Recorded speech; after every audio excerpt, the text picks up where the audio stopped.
우리는 합법적인 정보 수집과 위험천만한 범죄 행위, 이 둘 사이에 보이지 않는 선은 과연 어디에 그어져 있을까요?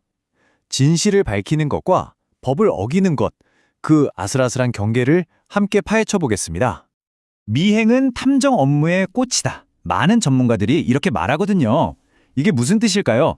단순히 누구 뒤를 쫓는 걸 넘어서 고도의 기술과 섬세함이 필요한 거의 예술의 경지에 가까운 일이라는 거죠.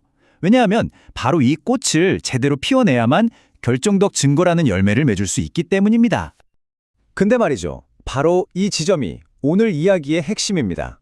아름답게만 보이던 이 꽃이 순식간에 상대방을 아프게 찌르는 가시로 변할 수 있다는 거. 그럼 도대체 합법적인 미행과 범죄인 스토킹, 이 둘을 나누는 기준은 뭘까요? 자, 그럼 먼저 미행이 정확히 뭔지부터 짚고 넘어가죠. 아주 간단히 말하면 몰래 뒤를 밟는 행위입니다. 하지만 이게 꼭 탐정들만 쓰는 기술은 아니에요. 국가정보기관이나 언론사 기자들처럼 진실을 파헤쳐야 하는 많은 곳에서 아주 중요하게 사용하는 정보 수집 방법 중 하나입니다. 미행이라고 해서 다 같은 미행은 아닙니다. 여러 얼굴이 있는데 그 첫 번째는 바로 전문가들이 황금률처럼 여기는 기술, 신중미행입니다. 신중미행의 핵심 원칙은 딱 하나입니다. 완벽한 은밀함. 상대방이 미행의 미자도 눈치채지 못하게 하는 것. 이게 바로 신중미행의 전부라고 할 수 있죠. 자, 여기서 아주 흥미로운 법적인 해석이 나옵니다. 만약 미행이 완벽하게 성공했어요. 그러니까 상대방이 전혀 몰랐다면 어떻게 될까요? 법적으로는 피해 자체가 없다고 봅니다. 아무도 몰랐으니 아무런 해도 없었다는 논리인 거죠. 바로 이 지점이 탐정의 진짜 실력을 판가름하는 시험대가 되는 겁니다. 물론 이건 어디까지나 성공했을 때 이야기입니다. 만약에 들키면 어떻게 될까요? 그 순간 상황은 180도 달라집니다.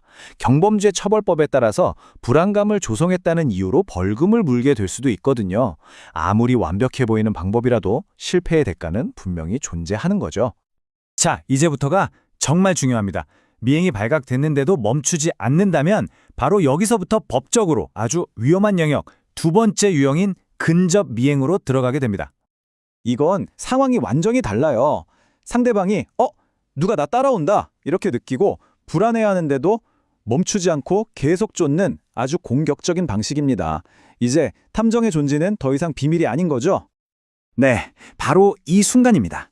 신중미행이 합법적인 조사의 영역에 머무른다면 근접미행은 스토킹이라는 범죄의 영역으로 발을 들이는 결정적인 순간인 거죠.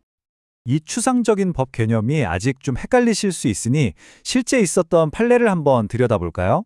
제주도에서 있었던 사건을 통해 이 경계선이 어떻게 그어지는지 명확하게 살펴보겠습니다. 사건은 이렇습니다. 한 탐정이 의뢰를 받고 특정인을 무려 11시간 넘게 집요하게 따라다녔어요. 가게, 집, 식당, 어딜 가든 말이죠. 근데 여기서 결정적인 전환점이 생깁니다. 피해자가 극심한 불안감을 느끼고 있다는 걸 탐정은 물론이고 의뢰인까지 모두 알게 된 거예요. 그런데도 추적을 멈추지 않았습니다.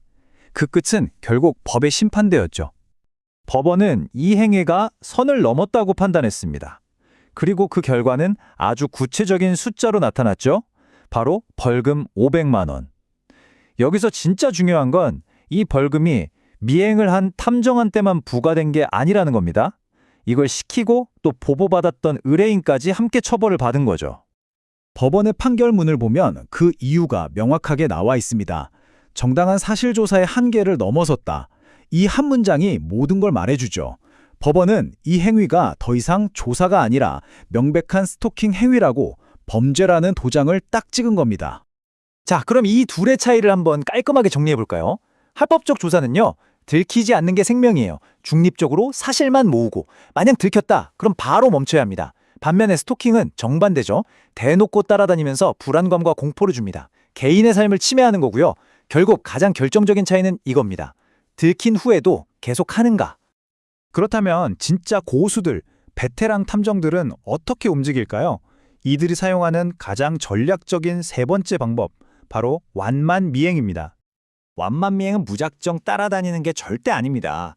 꼭 필요한 시간, 꼭 필요한 장소만 정확하게 골라내는 마치 외과 수술처럼 아주 정밀한 접근법이라고 할 수 있죠. 효율성을 극대화한 방식입니다. 이게 어떻게 가능할까요? 먼저 대상자의 동선이나 습관 같은 기초 데이터를 철저하게 분석합니다.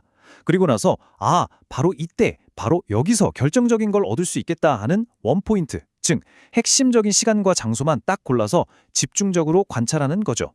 힘보다는 머리를 쓰는 방식입니다. 그래서 이 완만미행이야말로 베테랑 탐정의 상징이라고 할 수 있습니다. 모모하게 쫓는 게 아니라 축적된 경험과 분석력을 바탕으로 최소한의 위험만 감수하면서 최대의 성과를 이끌어내는 아주 지적인 플레이죠. 자, 이렇게 세 가지 유형의 미행을 모두 살펴봤습니다. 이를 통해 우리는 탐정이 마주하는 진정한 시험이 과연 무엇인지 어렴풋이 알 수 있게 됩니다. 오늘 우리가 확인한 핵심 내용들 다시 한번 짚어볼까요? 첫째, 미행에는 아주 다양한 스펙트럼이 있다는 것. 둘째, 법의 경계는 상대방의 불안감이 기준이 되고 그 추적이 멈추지 않을 때 넘어선다는 점. 그리고 마지막으로 가장 중요한 건데요. 진짜 프로는 무작정 쫓는 사람이 아니라 언제 멈춰야 하는지를 아는 사람이라는 겁니다. 마지막으로 이 질문을 던지면서 마무리하겠습니다.